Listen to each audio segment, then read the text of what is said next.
بسم اللہ الرحمن الرحیم۔ السلام علیکم۔ انصاف نیوز روم میں خوش آمدید۔ میں ہوں ڈاکٹر محمد فاروق۔ خبر شامل کرتے ہیں منڈی بہاؤدین سے، جہاں سے ہمیں رپورٹ کر رہے ہیں عنایت اللہ انجم کلیر۔ ڈپٹی کمشنر طارق علی بصرہ اور ڈسٹرکٹ پولیس آفیسر ساجد حسین کھوکھر کی قیادت میں ضلع میں محرم الحرام کے دوران امن و امان کی فضا برقرار رکھنے کے لیے فلیگ مارچ کیا گیا۔ جی ناظرین، اب خبر تفصیل کے ساتھ۔ ڈپٹی کمشنر طارق علی بصرہ اور ڈسٹرکٹ پولیس آفیسر ساجد حسین کھوکھر کی قیادت میں ضلع میں محرم الحرام کے دوران امن و امان کی فضا برقرار رکھنے کے لیے پاک آرمی کے دستوں، رینجرز، سیکورٹی اداروں، ضلعی افسران، سرکل افسران، S H Os, elite force اور ریسکیو 1122 کے جوانوں نے فلیگ مارچ کیا۔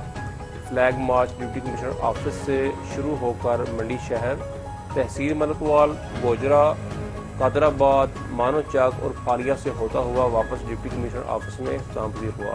اس موقع پر ڈپٹی کمشنر طارق علی بصرہ کا کہنا تھا کہ فلیگ مارچ کا مقصد محرم الحرام میں امن و امان کی فضا کو برقرار رکھنے اور عوام الناس کے جان و مال کی حفاظت کرنا ہے۔ ضلعی انتظامیہ کی اولین ذمہ داری ہے اور یہی وجہ ہے کہ ضلعی انتظامیہ اور پولیس اس ذمہ داری کو پورا کرنے کے لیے ہر دم پرعزم اور تیار ہیں۔ انہوں نے مزید کہا کہ محرم الحرام کے مہینے میں امن و امان کے قیام کے لیے تمام وسائل روئے کار لائے جائیں گے اور امن کے معاملات میں رکاوٹ بننے والے تمام عناصر کے ساتھ سختی سے نمٹا جائے گا۔